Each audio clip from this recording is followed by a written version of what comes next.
Bonjour à tous, l'amitié ce n'est pas l'accord des opinions mais la contiguïté des esprits. Belle fulgurance de Marcel Proust que m'a soufflé Éric Zemmour.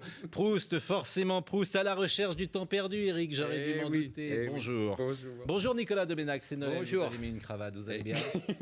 Ça se dispute, saison 11, épisode 16, voici le sommaire. Qu'y a-t-il dans la loi Macron? Va-t-elle déverrouiller l'économie française ou cette loi joue-t-elle le rôle du sparadrap sur la jambe de bois? Et quid du travail le dimanche puisque Martine Aubry n'en veut pas? Les notes à l'école, acte 2, Nicolas Doménac a vécu une semaine difficile. Il vous dira pourquoi. Droit de suite.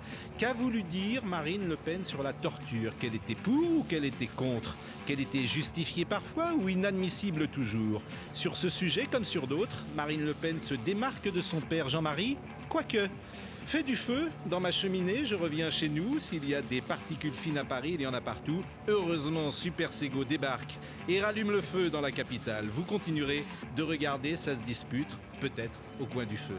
Hashtag CSD, vous pouvez évidemment réagir, mais nous allons commencer par le sujet de la semaine, c'est la loi Macron. Qu'y a-t-il dans cette loi Macron? Écoutons le ministre de l'économie. J'entends le mot patchwork, d'autres disent fourre-tout. Cette loi, ce sont beaucoup de réformes très concrètes. Parce que l'économie, elle change avec des réformes concrètes, pas avec des grandes mesures théoriques. Ça, c'est le premier point. Le deuxième point, c'est que oui, c'est une loi de gauche. Pourquoi? Parce qu'elle redonne des accès, l'égalité des droits. Parce qu'elle permet justement de donner plus de droits, plus de liberté. Et la liberté, vous savez quoi? C'est une valeur de gauche. Sparadrap sur une jambe de bois? Ou au contraire, loi importante, Nicolas Doménac? Ah, vous vous tournez vers moi.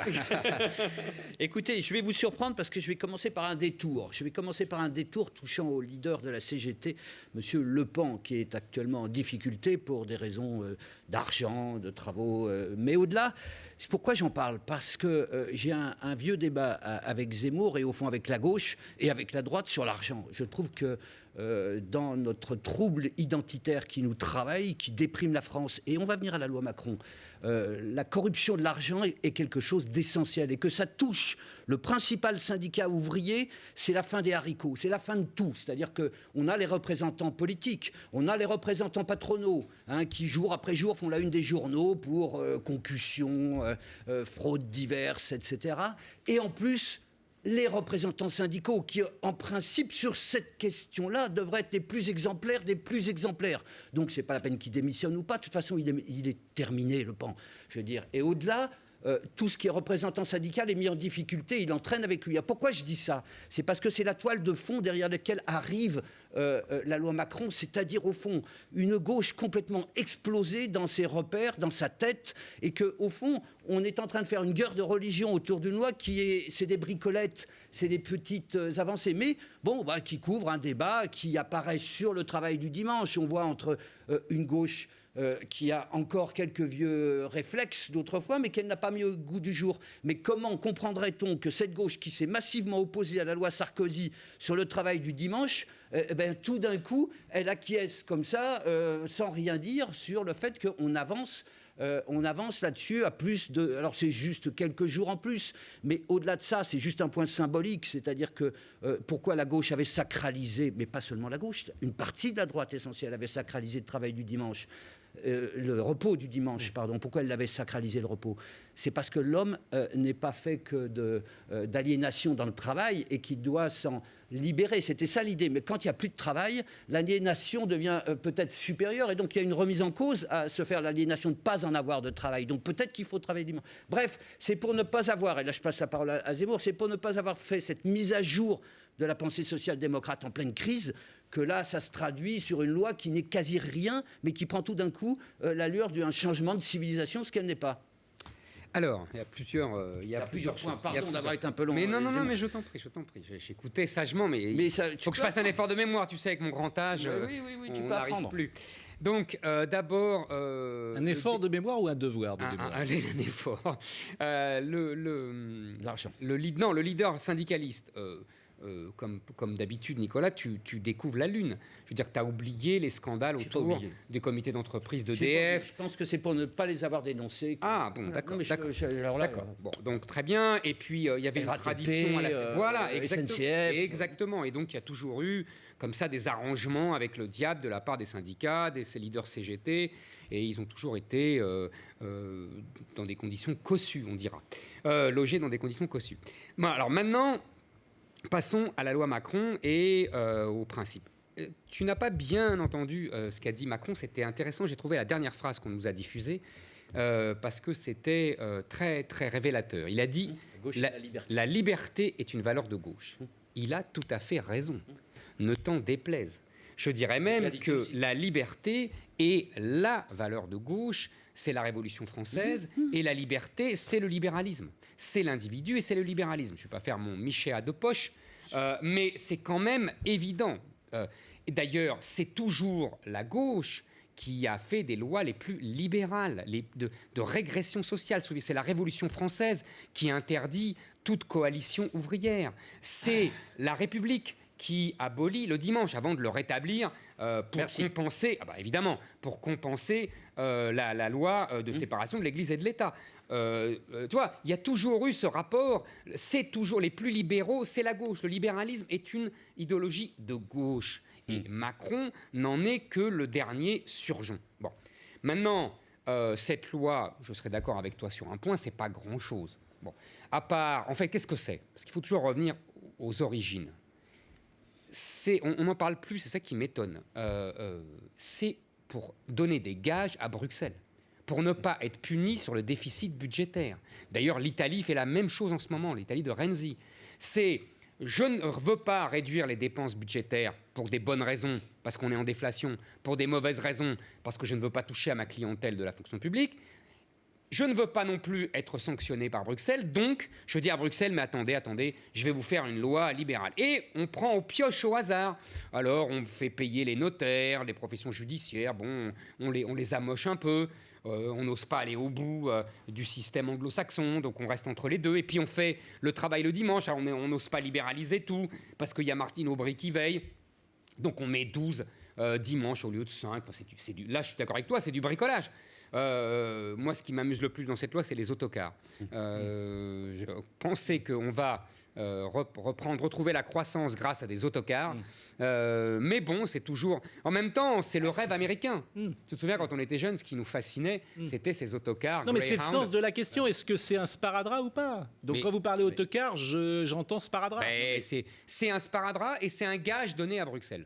Non, mais, on va écouter Martine Aubry, si vous voulez, parce que tout s'est focalisé également sur le dimanche. Je dois dire que j'adore être avec vous parce que je parfais ma culture politique. Le libéralisme est donc de gauche. Oui, mais pas seulement, quand même. Bien sûr. Ça, je ne le savais pas. Mais parce que... Pascal, c'est... Mais l'égalité va avec. Attends, il n'y a pas de... l'égalité, la fraternité sont quand même des valeurs que la gauche... Oui, bien sûr. Mais pas l'égalitarisme. Oui, mais je ne confonds pas. Mais parce qu'en 89... En 89, c'est uniquement l'égalité des droits, mais moi je suis d'accord. 89 700. Simplement à trop... 89 700. Oui, simplement à trop oublier la gauche. Non, mais Nicolas, quand tu dis égalité, dans le pied gauche. Souviens-toi que l'égalité s'oppose à l'époque à une société aristocratique. Moi, je suis d'accord avec l'égalité. On n'est pas très loin. Mais ça, c'est vrai. Par les inégalités de revenus. Mais ça, c'est une autre discussion. Et de mœurs et de vie. C'est une autre discussion. Donc le dimanche, parce que tout s'est focalisé, j'ai envie de dire, sur le dimanche. Écoutez ce que dit Martine Aubry. Il s'agit finalement de savoir dans quelle société on veut vivre. Et moi, je veux une société où on ait du temps pour les autres, on ait du temps pour soi, et pas seulement courir dans les centres commerciaux le dimanche. Je crois qu'on a autre chose de mieux à faire. Nicolas Domenech. Mais moi, je partage cette pensée-là. C'est ce que j'avais développé quand Nicolas Sarkozy a essayé d'imposer à la droite. Il n'y a pas réussi en raison de l'opposition du Figaro Magazine et d'Éric Zemmour et de quelques autres sur le thème. Il faut qu'on puisse aller prier. On a des points d'accord. Il faut qu'on puisse aller se consacrer à sa famille aussi et se promener sur les berges des rivières, etc. C'est une idée Mais en même de la temps, vie. on peut faire ce qu'on veut le dimanche. Pardon ? En même temps, on peut faire ce qu'on veut le dimanche. Et notamment travailler. On On peut faire ce qu'on veut le dimanche. Ce qu'on veut, bien sûr. Non, mais il y avait deux idées fortes. Là, on a un point d'accord fondamental. C'est pas le travail. Moi, Nicolas et moi j'ai travaillé dans un quotidien pendant longtemps et j'ai travaillé quasiment tous les dimanches. Bon, j'avais pas d'enfants, c'était la différence. Mais en revanche, non, ce qu'elle pointe avec raison, c'est la domination du consumérisme. C'est-à-dire aller dans les centres commerciaux, je veux dire, tout sacrifier à la consommation. Moi, je ne comprends pas cette loi, d'ailleurs, qu'on dise, voilà, on veut éviter que les Chinois, au lieu de dépenser leur argent à Londres, aillent dépenser leur argent à Paris. Bon, très bien. Dans ce cas-là, on fait uniquement sur les Champs-Élysées, sur le boulevard Haussmann, et puis c'est tout. Et puis la discussion est close. J'avoue que le reste de la... Parce que pour les Français, s'ils consomment le dimanche, ils ne consommeront pas le mardi, quoi. Bien sûr. C'est tout. Bien sûr. Mais ça me paraît évident. C'est pour ça que je reviens un instant juste à la domination de l'argent. C'est parce qu'au fond, ce qu'elle pointe aussi derrière tout ça, Martine Aubry, c'est que, au fond, les socialistes eux-mêmes n'obéissent plus qu'aux puissance d'argent et qu'ils n'ont plus d'autres raisonnements et qu'ils n'ont pas fait la démonstration non plus de l'efficacité de cette loi sur certains points où on ouvrirait. Eh bien, justement. Mais ça n'a rien à voir avec Bruxelles. Eh bien, attendez, je termine. Si. Ça n'a rien à voir avec Bruxelles, contrairement... Parce que même voilà. Bruxelles, ça ne leur suffira pas, ces petits bricolages. Mais ils donnent des gages. Mais non, mais je ne suis pas d'accord avec rien. C'est une idée qu'au fond, ça suffirait, ça. Mais non, j'ai pas dit que ça suffira. Alors, cela étant, il y a quand même une révolution culturelle d'une partie de la gauche, comme en Italie, et on va dire c'est pas par hasard, si aussi en Italie on a une grève générale au même moment de tous les syndicats, et de tous les syndicats en tout cas, d'une grande partie des syndicats, et importante, contre Renzi, qui pourtant est la modernité de la social-démocratie. C'est que ce qu'on vit en France, on le vit partout, dans les autres pays où la social-démocratie est en crise, mais pas seulement à cause de Bruxelles, mais parce que la social-démocratie, c'est par pensée, c'est par revivifier. Eh bien, justement, cette loi est-elle de gauche? Ce gouvernement est-il de gauche? Écoutez ce qu'a dit cette semaine Manuel Valls à la Fondation Jean Jaurès. J'entends dire que depuis 2012, la gauche, avec François Hollande, aurait renié ses valeurs, ce combat historique, ce destin. Et pourtant, notre politique le démontre. Pas suffisamment bien, puisqu'on nous le reproche. L'égalité reste le combat de ce gouvernement. Juste une petite remarque de forme, comme les ministres parlaient comme Giscard, Manuel Valls, il parle comme François Hollande aujourd'hui. Il a exactement les mêmes intonations de voix. C'est frappant lorsqu'on entend ce témoignage. Sur le fond, ce gouvernement est-il de gauche? Éric Zemmour. Il est bruxellois, il va vous dire. Donc il n'est rien d'autre que ni gauche ni droite. Merci Nicolas. Pardon d'avoir précisé son propos. Ma phrase préférée, tu la connais par cœur. La gauche et la droite sont des détaillants qui se fournissent au même grossiste, l'Europe. Philippe Séguin. Il n'y a plus de clivage droite-gauche. Ce que fait ce gouvernement, un gouvernement sarkozyste aurait pu exactement le faire. Exactement. Et je mets au défi, Nicolas, de trouver une mesure que le gouvernement Sarkozy n'aurait pas pu prendre. Mais sauf qu'il ne les a pas prises. Mais s'il en a pris sauf qu'il aurait pris... Non, il n'a rien foutu de tout ça. C'est les mêmes gouvernements. Ce sont les mêmes gouvernements. Il n'y a plus de différence. Le vrai clivage aujourd'hui n'est plus entre la gauche et la droite, il est entre le peuple et les élites. C'est tout. On en revient au clivage traditionnel, historique, antérieur à la Révolution française, des petites villes italiennes qui ont inventé la politique, où le clivage était entre la place et le balcon.